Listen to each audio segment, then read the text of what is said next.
barely ran her comb through it before twisting it up in a top knot. It was so thick that she used 3 hairbands to hold it, and I knew the center of that knot wouldn't ever dry, not even by the next morning. Then Morgan sat back in her chair and stared at her reflection for a few quiet seconds. When she noticed me noticing, she said with a chuckle, "I guess one good thing about having a long-distance ex is that I don't have to worry about randomly running into him in Aberdeen." I crawled over to her on my knees and put my head in her lap. Sweetly, I said, "Hopefully, he'll die soon, and then you'll never have to worry about seeing him at all. You should try praying for that the next time you go to church." Morgan gasped and pushed me on the shoulders, sending me backward onto the carpet. "Oh my God, Keeley, that's so wrong. How could you even say that?" But she was laughing, because she knew I was joking. I was always saying crazy stuff like that, taking it too far. Too far was my default setting. I flailed my arms and legs like a turtle stuck on her back, because that's what best friends are for. Morgan wore the tiniest hint of a smile as she reached to pull me up. "I'll text Elise and tell her we'll be over soon." While she did, I pulled a peach sock with lavender stripes from her laundry basket, but couldn't find its match.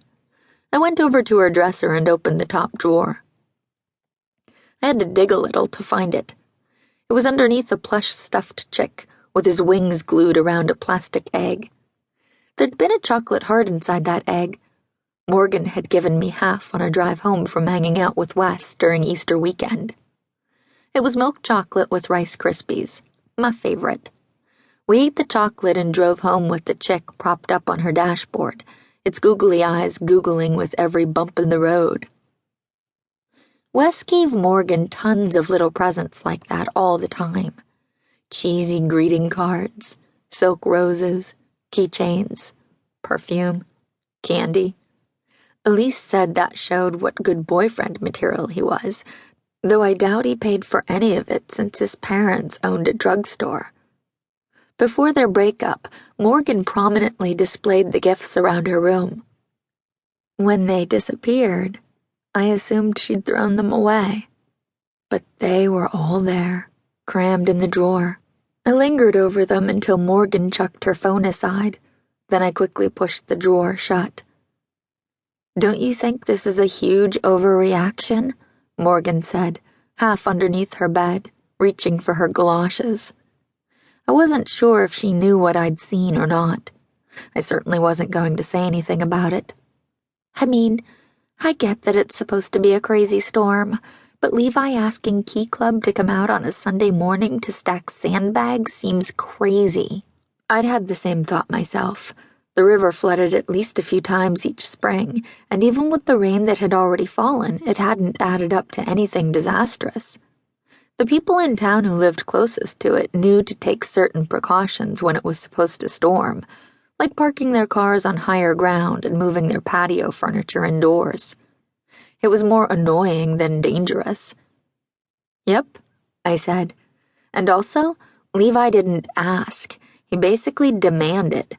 I would have told him to screw off if I wasn't sure he'd kick me out for insubordination or whatever." Our high school didn't have a ton of clubs, and so I needed to list Key Club on my college apps. I was even considering running for president next year because my guidance counselor said admissions tended to favor candidates who held leadership positions over kids who just listed a bunch of activities. "I wouldn't put it past him," Morgan said, her lip curling. "He's the total worst." Well, I'm choosing to think of it this way. If the river does flood, we'll have done our part to protect our soon-to-be-inherited beachfront property. Morgan grinned at that, spinning around to face me. 32 more days until we're officially seniors."